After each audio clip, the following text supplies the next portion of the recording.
Untuk informasi lebih lengkap dan berita terkait, klik link yang ada dalam deskripsi. Dan jangan lupa untuk install aplikasi CNBC Indonesia di App Store dan juga Play Store. Jangan lupa subscribe ya. Sangat jauh, Monica. Jadi berdasarkan pemodelan, laporan kita yang harian ini itu kurang lebih 1/10 dari estimasi kasus yang terendah, tapi bukan yang tertinggi. Kalau tertinggi bisa lebih tinggi lagi. Itu 1/10 berarti besar sekali. Kalau misalnya 5.000 ya 50.000 itu atau sekitar 45.000 tidak bisa kita deteksi. Itu minimal, ya. Itu minimal. Dan ini dibuktikan juga argumentasi ini dari test positivity rate kita yang di atas 10% itu. Bahkan kalau betul-betul dilakukan testingnya, ya kemungkinan test positivity rate kita 2 kali dari itu, ya bisa 2 kali dari yang dilaporkan saat ini. Nah ini adalah hal yang sangat berbahaya, ya karena artinya sekali lagi kita tidak mengendalikan pandemi ini dengan baik. Dan adanya test positivity rate yang di atas 10%, kemudian level di mana kita di community transmission, itu menunjukkan memang kita belum bisa mengendalikan pandemi ini. Nah, oleh karena itulah saatnya kita harus berbenah diri pasca mudik ini untuk segera memperkuat kapasitas testing kita. Kalau tidak sanggup, ada keterbatasan di daerah dan lain sebagainya, yang tadi itu, karena kunci dari memutus transmisi ada di isolasi karantina.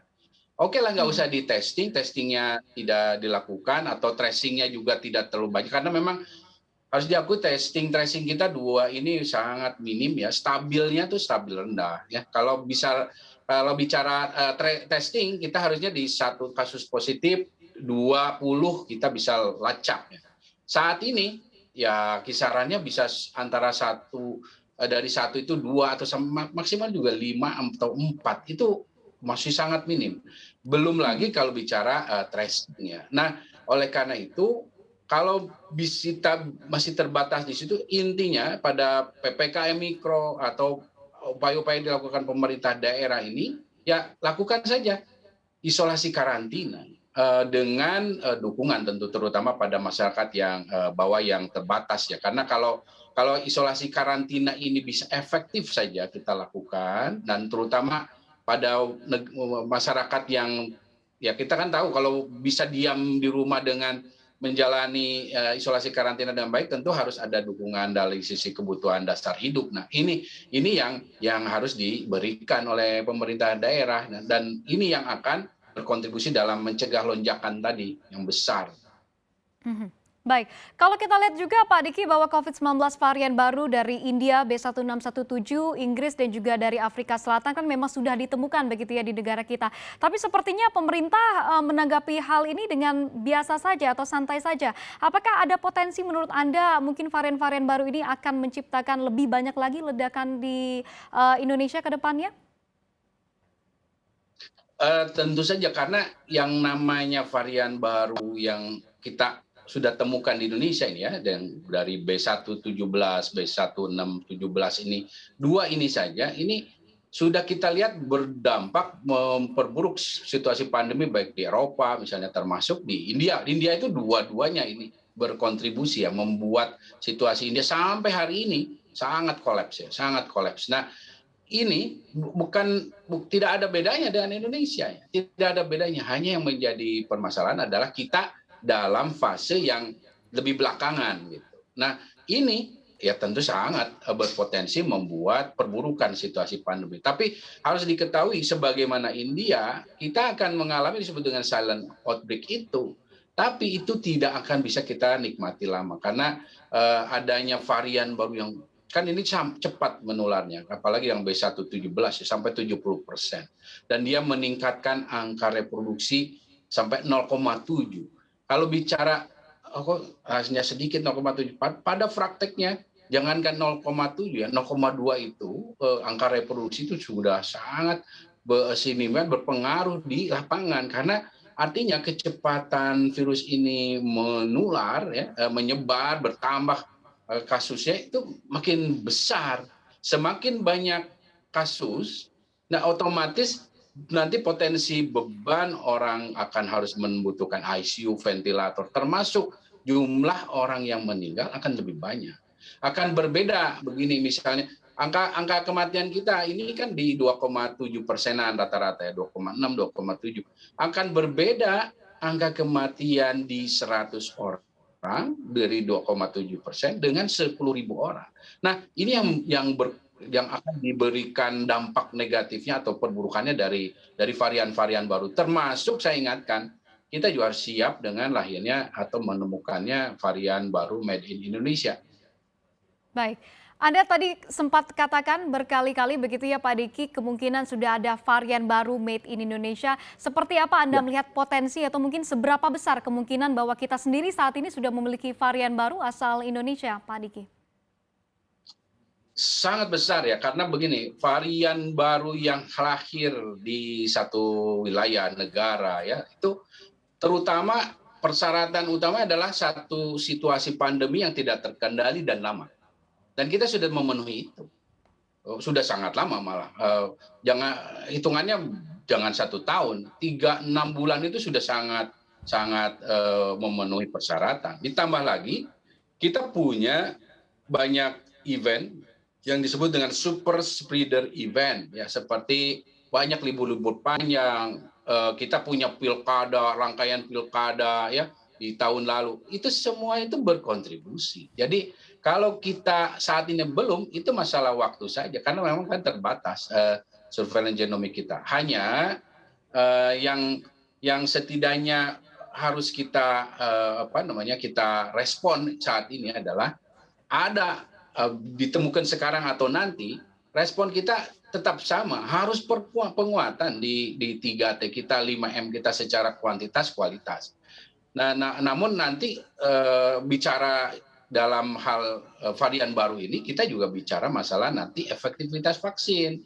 Kita selalu melakukan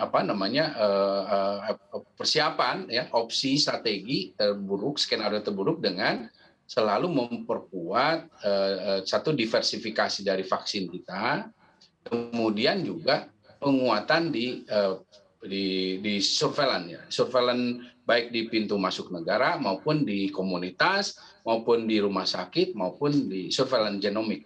Nah ini yang harus terus kita tingkat. Yang saat ini sayangnya masih dalam level yang belum optimal lah ya, belum optimal.